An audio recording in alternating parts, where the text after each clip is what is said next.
somewhere inside all of us, there is this desperation to reach people for the kingdom.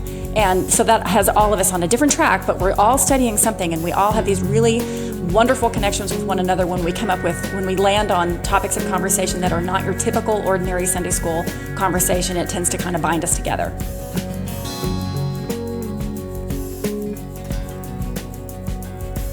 Imagine a movement that equips and inspires women to confidently engage culture and to share the gospel and join the wider conversation with clarity and grace. Most Christian apologists are men, but there is a growing community of female apologists who are embracing both heart and mind.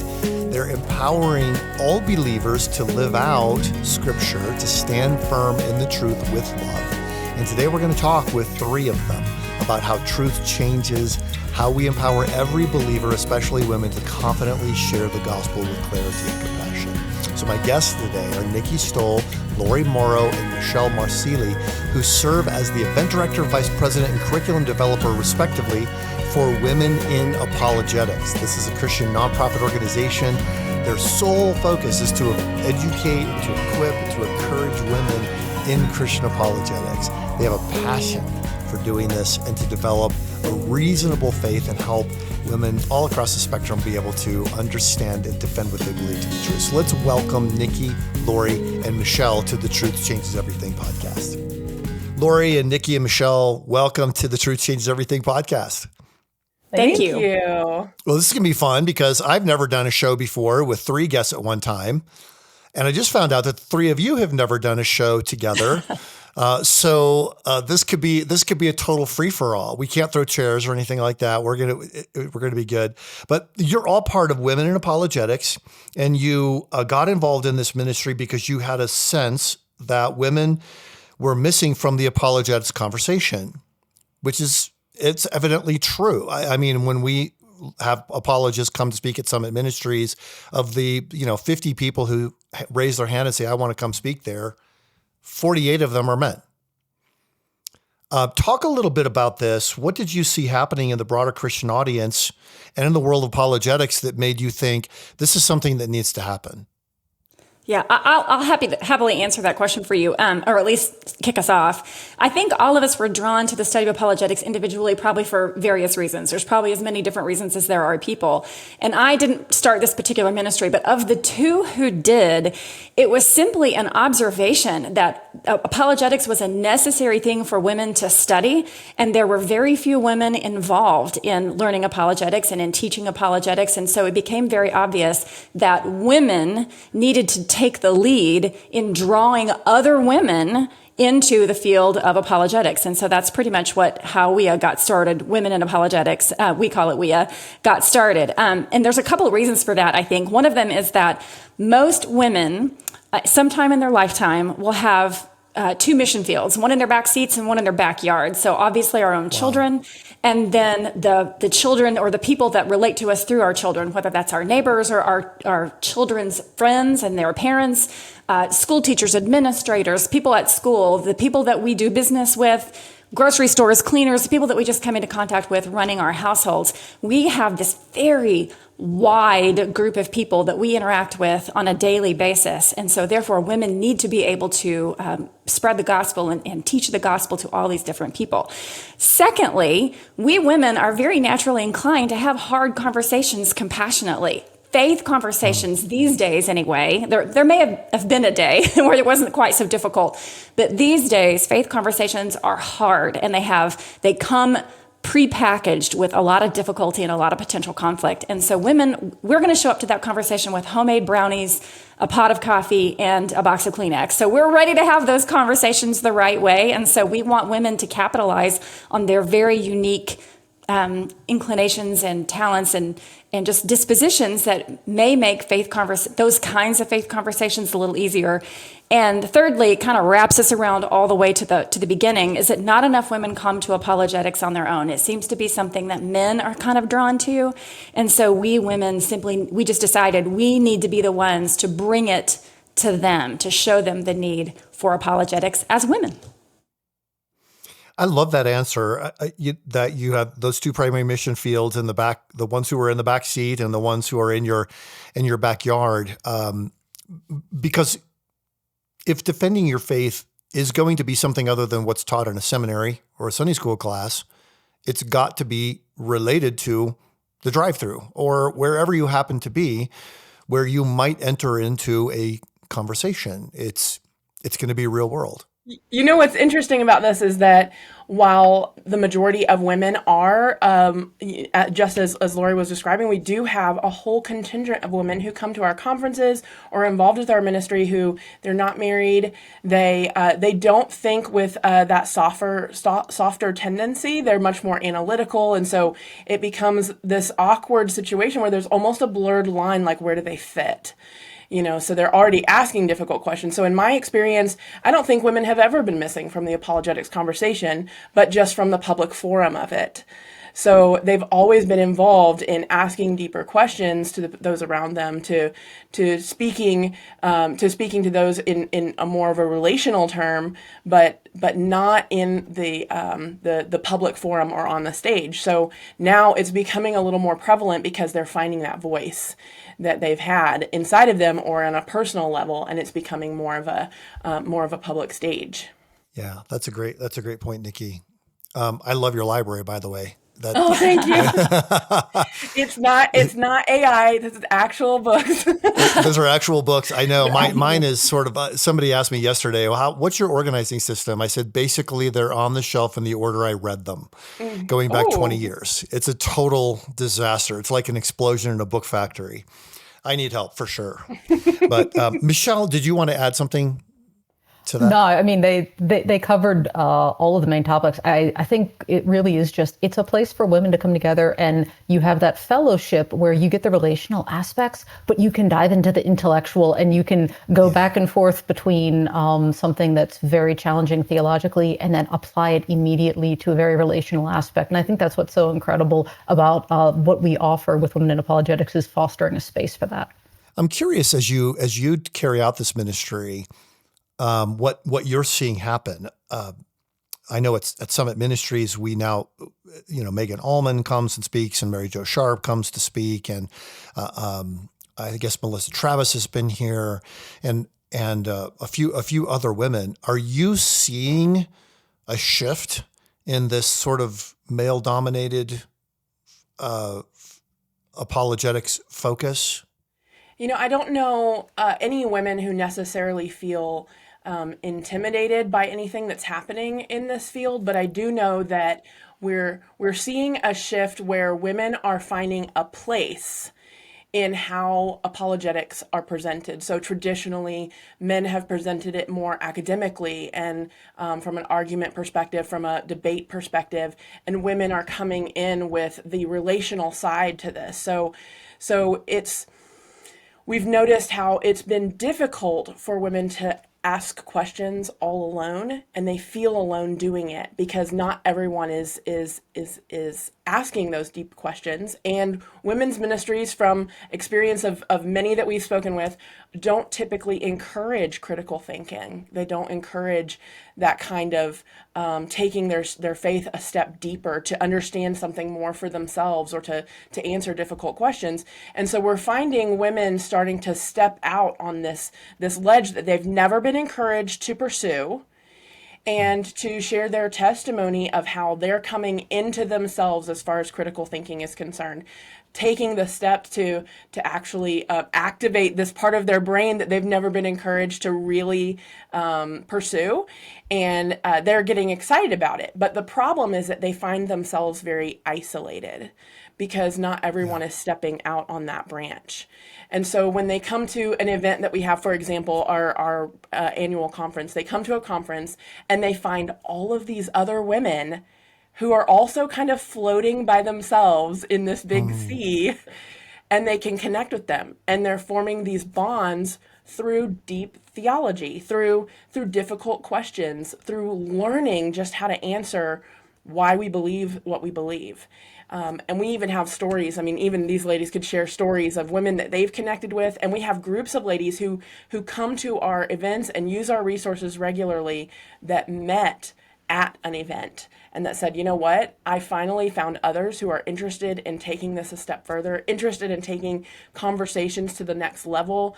They found their people, their tribe, and they want to expound on that, and they want to build as soon as they go back home. It's just like students coming back from summer camp. You know, they come on fire and they want to like grow and do all the things, and they kind of get lost after a while if they don't have the connections of someone else who's on fire.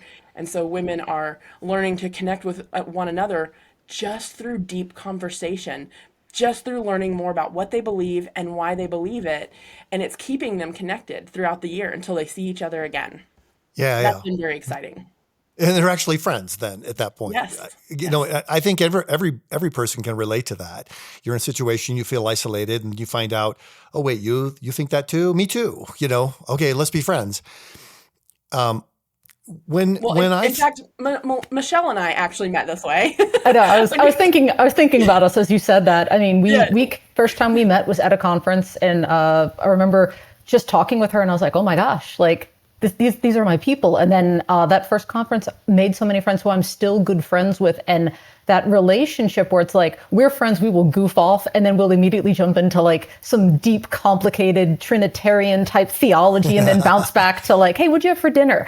And it's amazing because so many people get that experience of, like you said, you realize you're not alone, and there are other women out there who get just as excited about talking about these topics with you. And it really it's so encouraging then for your faith to go, I've got a friend, we may not be in the same physical spot, but someone I can call when I'm wrestling with something, or I just want to talk and just catch up.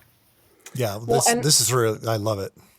Well, and we're excited because, you know, we have these events where people are drawn together, and then they're starting to realize gifts that they had through further study, through further examination of themselves and what they believe and why. And so, you know, we'll have someone who is getting excited about a particular topic, and she ends up doing a lot of study on this one topic, and then just through conversation discovers she can speak publicly about this, and she gets very good at it. And so what we do is we want to foster those gifts. Once we've been connected with those women, we want to foster those gifts and then feature them as a breakout speaker. They may have never spoken anywhere in their lives, but we've gotten to know them. We know that they believe what they believe and why, and that they've become really firm in a particular topic. And we say, you know what? We want to help build that in you. So you come, you speak at our conference, and we're going to help foster that. And that's been a really exciting part as well. So it's a train the trainer kind of thing. Lori, I'd love to hear your thoughts on that. Basically the same thing. I mean, I see it all the time in our conferences. People will say, I'm the only one at my church that's interested in this kind of thing. I didn't even know you people existed. But once they find us, then all of a sudden they have this whole group of women that feel exactly the same way they do. They're asking the same questions. They're reading the same books. I love it when somebody in our team chat will say, hey, what are y'all reading? And the kinds of books, the titles of the books, the subjects matter of the books that come up. We are all doing the same kind of thing because somewhere inside all of us, there is this desperation to reach people for the kingdom. And so that has all of us on a different track, but we're all studying something, and we all have these really wonderful connections with one another when we land on topics of conversation that are not your typical ordinary Sunday school conversation. It tends to kind of bind us together. Yeah, I love it. Well, the next question I wanted to ask you all was about reason and faith. And the sort of the context behind this is when I was in graduate school, I had a couple of professors who were women, and one of them was, I would say, I would kind of categorize her now as a kind of a radical feminist. And whenever we would talk about, and it was something that it didn't so much happen with her as with what happened with the female students who were in the class, where they felt whenever they were asked to give a reason for what they would say, well, you're just you're reverting back to a patriarchal male dominated system reason, and they kind of left, it really created a rift in our school, in our graduate class, because, what kinds of reasons can you give if reason is patriarchal? And how should you give reasons? I wonder, and maybe this isn't something that you guys focus on, but I'd just be really curious how you help women resolve reason and faith in that way. Yeah, it's something we speak about quite a bit, and that's why when we think about like so many great verses in the Bible about apologetics, right? So First Peter 3:15, the popular one, but it's so important. The conclusion is with gentleness and respect, and we are to be known by how we love. And what WIA does is so great is that it stays so focused on the essentials. It focuses on biblical truths, and we start there. What is clear in Scripture? And that then we can build and we can encourage and then we can help equip women by starting with, okay, let's focus on what the Bible says first, because this whole feminist theology, where is that coming from? It's a cultural influence. And so we want to make sure we let Scripture change us. We don't try to change Scripture to fit a social, whatever thing happening in society. And simply the ability to actually engage in that discussion of saying, hey, this is something that's really prevalent right now. And whatever side you fall on, like this is a space to talk about it. And we can talk about it respectfully and help you see what is Scripture revealing, and then encourage women to go like, reason is a good thing. I love reason. I'm when Nikki was describing the one who is, like the very logic driven single woman, that's me. So I definitely found my people. But to know how to effectively communicate where there is still love and respect and emotion, and make it more than just an intellectual exercise, but show how it's applicable every day, like Laura was saying, in the backyard when you're waiting to pick up the kids, how you can learn to communicate truth with love. I think that's something that our organization really cares deeply about and does a very good job at. Yeah, I can see. I think there are probably a lot of women who are watching or listening right now thinking that they want to get in touch. And we'll give them all that information at the close of the show. But in the introduction, I mentioned Luke 10:27 as kind of a theme verse for y'all. But I didn't. I thought, I didn't tell them what it said. So here's the big reveal. That's the verse in Scripture where Jesus says you're to love God with all your heart, all your soul, all your strength, and all your mind. How does that biblical mandate shape the work that y'all do? Yeah, I think it's everything, right? With all we have, and just stepping into, it's not just one of those things. If we're going to communicate Christ and communicate Him to the best of our ability, it's got to be with everything we've got.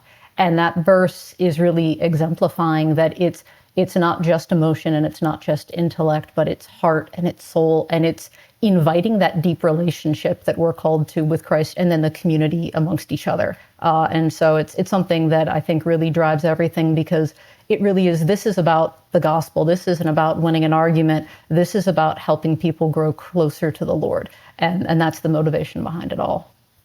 Are those four things that Jesus talks about, are they sort of like facets of a diamond, or are they four different parts of a person that where we need to beef ourselves up and be better prepared to love God? It's interesting because this verse, it's happening like this is just before the Good Samaritan parable. This is a lawyer is asking Jesus about inheriting eternal life, and Jesus is brilliantly, of course, Socratic method all the way, responds to the question. Yeah. What's written in the law? How do you read it? And then the lawyer responds with this verse saying that he understands the essence of the law. That a very, very analytical response. But the interesting part about this is God saying, yes, but this is an expression of your whole self. So you've got your heart, which is our passion, our emotion, our soul, which is life and breath and strength, which could be physical strength, it could be the actual muscles that you have, or it could be exertion or endurance or the physical activities that you have, the things that you're involved in, control. Any of those could be strength. Your mind is, that one's a little bit more tricky, because that's, what you know, or what you do with what you know, or your thoughts or your conscious behavior, your opinions, your will, how you care for others. The phrase, I'll mind that person, or I'll mind that thing, meaning I'll make sure that I take care of that, or I'll make sure that of what happens to that thing. So that one becomes a little bit more tricky. But if you add all of those things together, that's essentially our whole selves. So this verse is encouraging because it speaks to devotion and affirmation in a way that differs from the indifference and the vindictiveness of culture around us. So this lawyer is hoping for a very straightforward, just give me the boxes to check off, when really Jesus is saying it goes so much further than that. And so this passage, the way that it represents our ministry is that it focuses on those things. So yes, we want the intellectual part. We want something very stimulating to us, but there's something that goes deeper than that. There's something that engages our passion, our very breath, the things that we do, and what happens when you put all of those things together?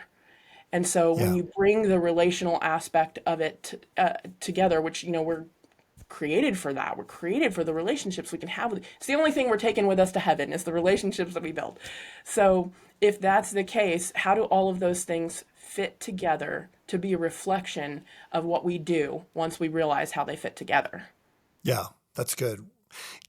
I assume that the reference there was back to Deuteronomy chapter 6, too, where it's something that you do with your children, teaching them to love God with all of their heart and all of their soul and all of their strength. And the word strength there it's kind of funny because in Hebrew it's weird.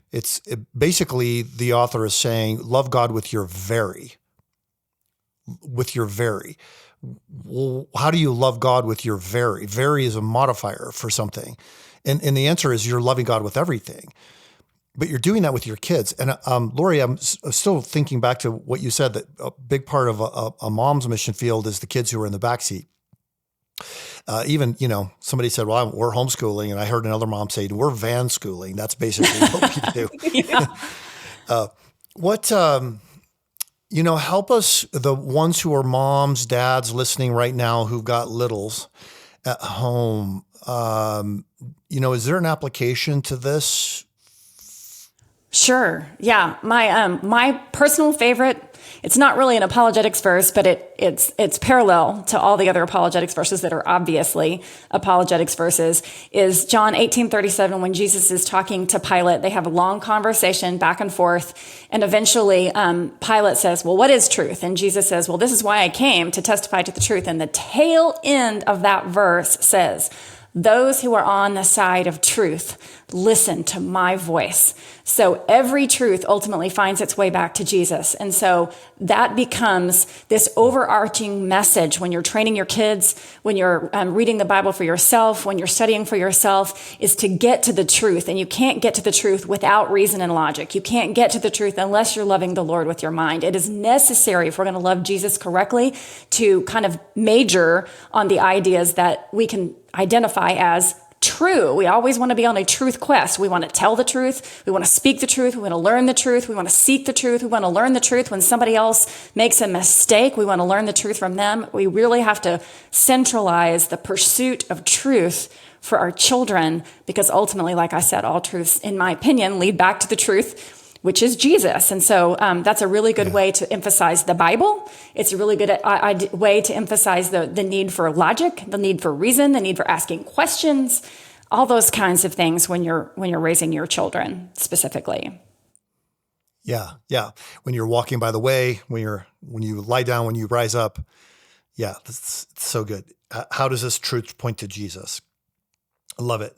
Are there particular biblical examples when you teach women that you use when it comes to women in apologetics?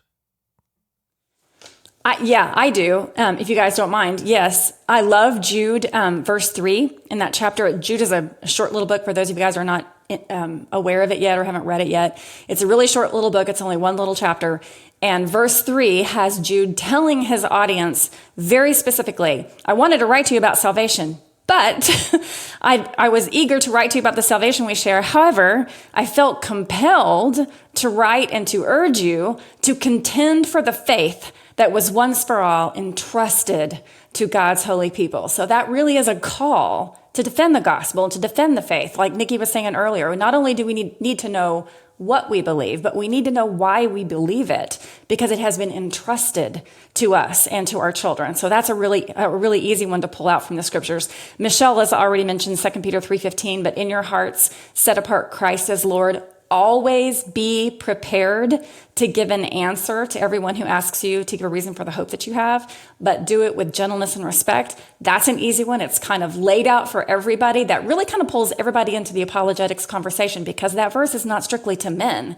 That verse is to all Christians. So we are all called to give a defense. And then one of my personal favorites came from our conference this last couple months ago in September. Philippians 1:16b, Paul's in prison. He's writing, and he says, knowing that I am put here for the defense of the gospel. So I love that one. I kind of claimed that one because for me, the apologetics really has kind of lit up what I believe God's purpose is for my life, is to be a defender of the gospel. So those are just some quick scriptures for that. Yeah. Hey, if you've been a fan of Summit Ministries for a long time, you've probably heard us talking about bridging the gap between truth and relationship. And we think bridging that gap can happen anywhere, including in your work. That's why every year we hire Summit interns. Hi, my name is Ellie Ramirez. I work in the publishing and content group at Summit Ministries, and once I was a Summit intern. And now every summer I get the privilege of overseeing, mentoring, and just walking alongside another Summit intern. And I'm here today with Emma Stevens, who has interned with us last summer, and she's gonna share a little bit with us about her experience. So Emma, what surprised you most about the internship program? Yeah, so I was a hospitality intern this summer. I was able to do actually a lot of things across campus. I worked in gardening and helping maintain the grounds. I cooked a lot of stuff in the kitchen for students, picked up groceries, and just did kind of the odd jobs behind the scenes. I think what was most surprising to me about the internship was that you're not really doing busy work. I think that's kind of what I was expecting in an internship, is just they just tell you to do something and you get credit for doing it and you can put it on your resume. But my supervisor was really awesome. Her name was Molly, and she was just really good about finding what my unique gifts were and utilize those things and give me jobs that were aligned with those things, so that I was actually able to do things that were impactful and things that brought me a lot of joy, which was really cool. That's awesome. Yeah, how did you feel that the overall program helped to encourage that kind of growth that it sounds like your supervisor was able to encourage in you? That's a good question. So one thing that I think stands out about this internship as well is that we did a book study together as an intern group, which is kind of a great way for us to weekly all come together, because we're working on different teams and don't have a lot of time working next to each other. But we studied Every Good Endeavor by Tim Keller, and basically the whole point of that book is that God has placed you where you are with your talents to be used in work. And it's not all about how much money you make or if it's an important job, but it's actually about, what are the gifts that God has given you? And I could see that the supervisors and the mentors and the people that we were working with believed that as well, which just made it a really cool environment, because it felt like I was working as who I was, not just as another person. So Emma, if you had any advice for somebody who's looking to apply for the internship program, what would you encourage them in? Yeah, I would say definitely go for it. I think that one of the coolest parts is not only do you work with awesome supervisors, but you also get weekly mentorship. And I think that the program is just really well-rounded in just developing you not only as a professional, but also as a person and as a person who loves Jesus. And it's just a great environment for that. Thank you. Yeah, I know I definitely felt that way when I was an intern too. Yeah, so if you're interested in the Summit Intern Program, we have an opportunity for you. Whether you're in college, trade school, or you're just entering the workforce, we have a lot of roles posted on our website that will probably fit something you're interested in. So go ahead and go to summit.org/jobs and internships to apply today. Michele, I think a lot of the people who are listening right now are young single women. They just went off to college or something like that. And they say, look, I don't really go to the dry cleaners if I don't have kids riding around in the back seat, but I have a roommate. Or I have, I have friends that I go out with on the weekends or what have you. How do you encourage young women in that situation to be mindful of being able to give an answer when they're kind of gathered together, but not for that purpose? Do you just sort of say, excuse me, I have something I want to say here? Have you noticed that there are ways that can make that feel more natural? I mean, that's a way. It's not the way I would go about it. I really think it's a combination, and going back to like what I love about women in apologetics is it's the relational aspect of it. So you can communicate the truth like very quickly. You could make it more of an academic, but it's also just in how you approach situations, because people are going to observe the way you are responding to things, and then hopefully ask the question why. Especially in the college scene, it is very easy to either be swayed by culture or very clearly be going opposite culture, just in simple things, not even trying to make a point. And then, at least from my experience in culture, it then invited questions of why. Like, why aren't you going to this party? Why aren't you doing X, Y, Z? And then it just creates the opportunity to explain what you believe and why you believe it and why it matters. And I think that it's something very easy, as opposed to feeling like this pressure that you have to have, this ontological argument for the existence of God. You don't. But when you just kind of explain like, hey, this is why I'm doing this, and here's the benefit, right? Because God is telling us things to protect us and help us. And they're in the position to speak into someone's life that we aren't, because that relationship's been established, that they're going to receive what is being given there because they can witness how the person lives, versus I could give some philosophical answer and it could even be accurate and it probably wouldn't matter to the person. Yeah. Because you know how to give that point, but you don't know how to help the other person feel seen or heard. Yeah. What would you? I love this ministry. I'm very excited to talk with you. Kind of push down the road 5 to 10 years. I'm seeing a lot with our students right now with young men returning to church, young women as well. But the trend lines are much more of young men, is what we're observing. I don't know what you're seeing, and we've been asking the question: how do we minister to young women who are not there yet? Like the revival spirit. And I admit that some of the revival spirit for young men it's political. It's not just spiritual, right? They're seeing they're drawn toward conservative principles and then therefore drawn toward church. Is there something, a few years down the road that you say, I think this is what could help young women really participate in that revival of our minds as well as our hearts? I think it's just, again, creating the space for women to feel empowered to ask those questions and to know that you're not isolated. I mean, we're doing so many great things I'm excited about. We have a podcast, Clarity Over Chaos, really trying to help young women step into these conversations. And I think ideally, I would just love to see, like we said, people come to the conference and they realize they're not the only one, and it energizes them. And then us helping equip them, it can become like the fish and the loaves. They go back to their churches. They're able to establish these groups. They're able to say, hey, let's have the hard conversation, but let's have it over a cup of coffee and a salad at Panera's. I would love to see that multiplication happening, where by just being given the opportunity to go, this is a safe place to ask a tough question. You're not going to get judged. We're going to help you find truth. We're going to come alongside and fellowship with you and help you seek to understand the Lord. I think that's the real power there, is that it's not a textbook and it's not just a win an argument, but it's a let's do life together. And as we're doing that, we're going to find out even more reasons to have confidence in what Christ has told us.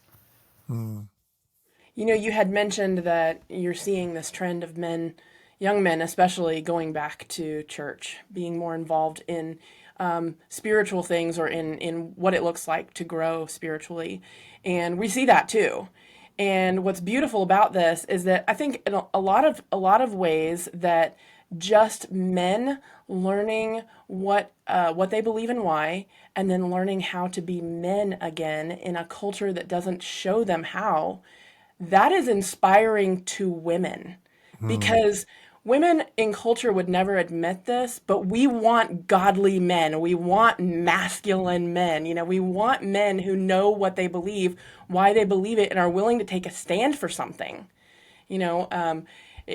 take it to this might be telling too much about myself, but I love ways that faith is reflected in art. And so I watch a lot of musicals and read a lot of books, obviously, those kind of things, to see how God is reflected in those things. And you get movies and musicals and all kinds of expression of that. And those are wonderful ways for women to feel like they're drawn to something that they can use in their own lives. But it also, you see how people are reflected in culture through all of those things, through media, through art, and through the way that stories are told, whether it's through a book or however. You see how people are reflected and how culture expects them to be acting. And that includes men, that includes women, that includes the family unit. And you see such a change in media, such a change in even just movies and in musicals and things like that. You see such a change in the way that we view men, that are the way that they're expressed through those things, that it can be discouraging, because you see that there's almost like propaganda, like it's being pushed on you to view it a certain way. And it goes further and further and further away from what Scripture teaches us about who men are and who women are. And there's a lot of things that men can do that women can't do, and we should celebrate that. There's a lot of things that women can do that men can't do, and we should be celebrating those things. And so deep inside of us is something that says, I want a man who is ready to take a stand on their own and go back to church and go, learn things for themselves. I want that.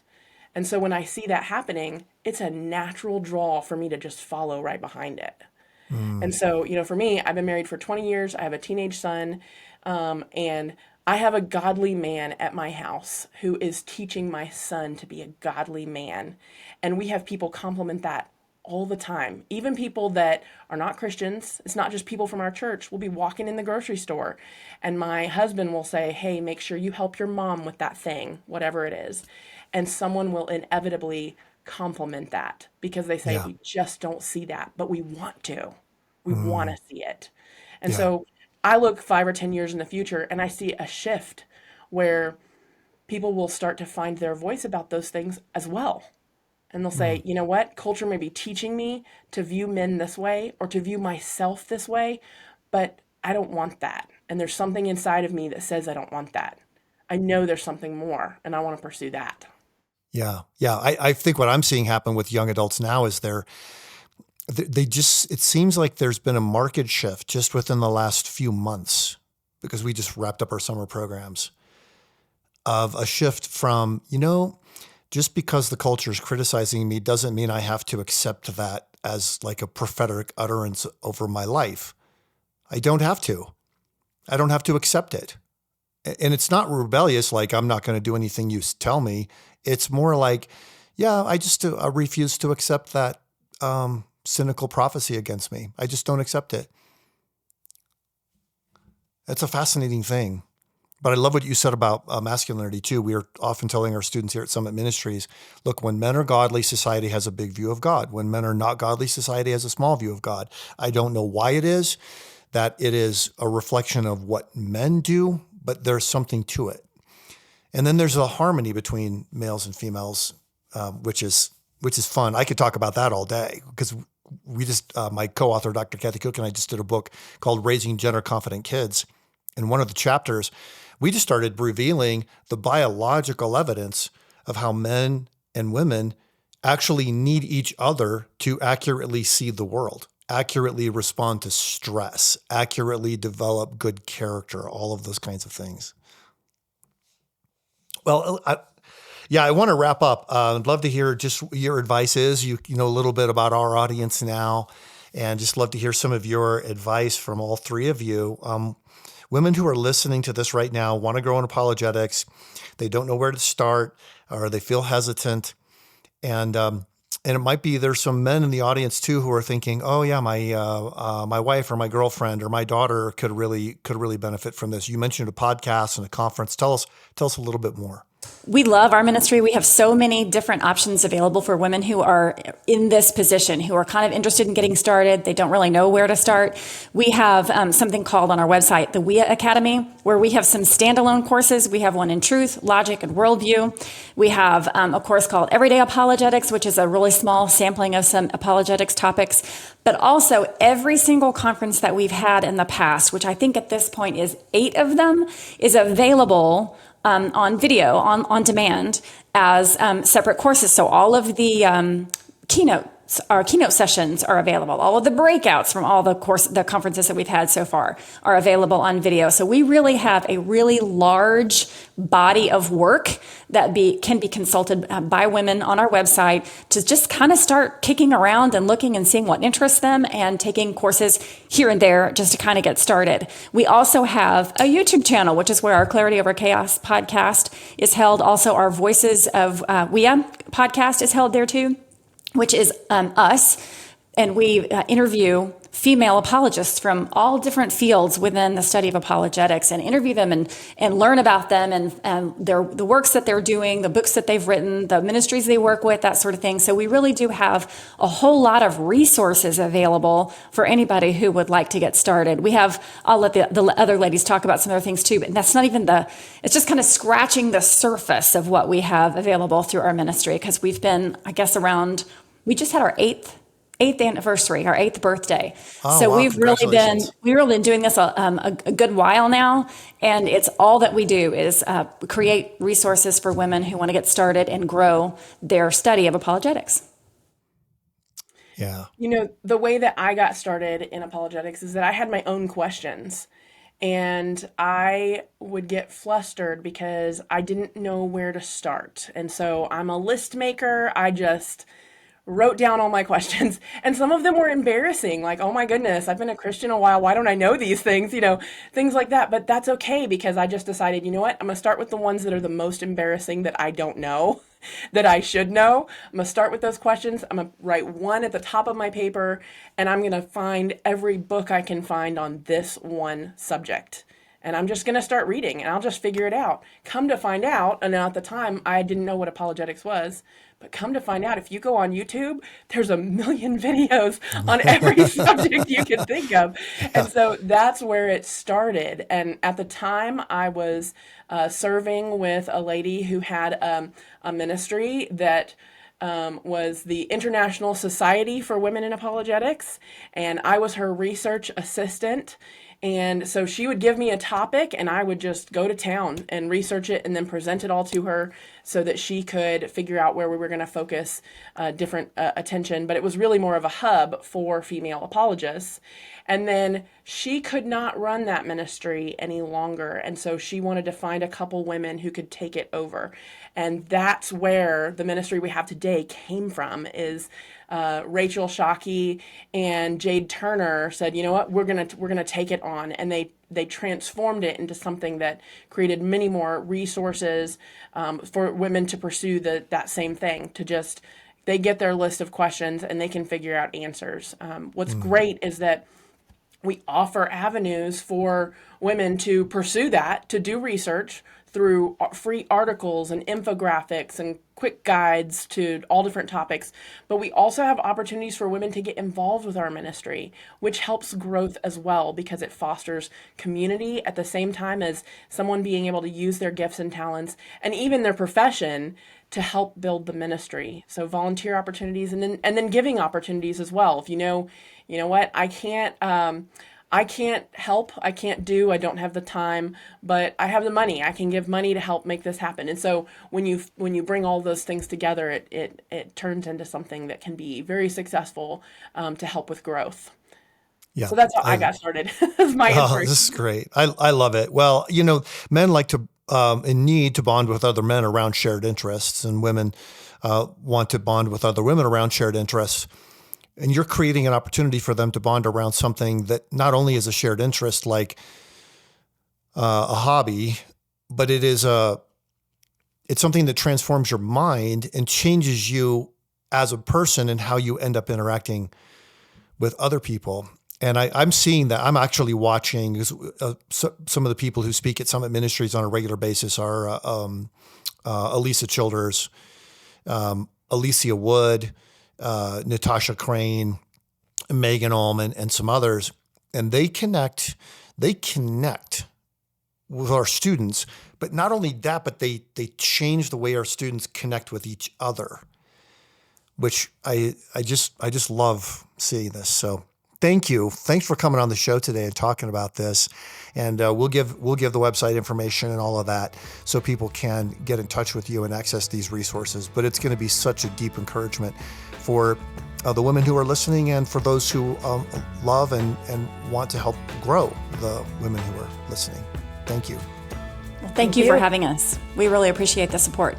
Thank you to my guests, Nikki, Lori, and Michele for coming on the show. You can go to womeninapologetics.com to find more of their resources. This podcast, as I mentioned at the very beginning, is a resource of Summit Ministries. At Summit, we come alongside the rising generation, their trainers, parents, and influencers, so that young adults today may know God's truth, become champions of a biblical worldview. To learn more about Summit Ministries or to get more resources that help the young people in your life embrace and share the truth that changes everything, just visit summit.org. We'll see you there. Thanks for listening, and we'll see you next week.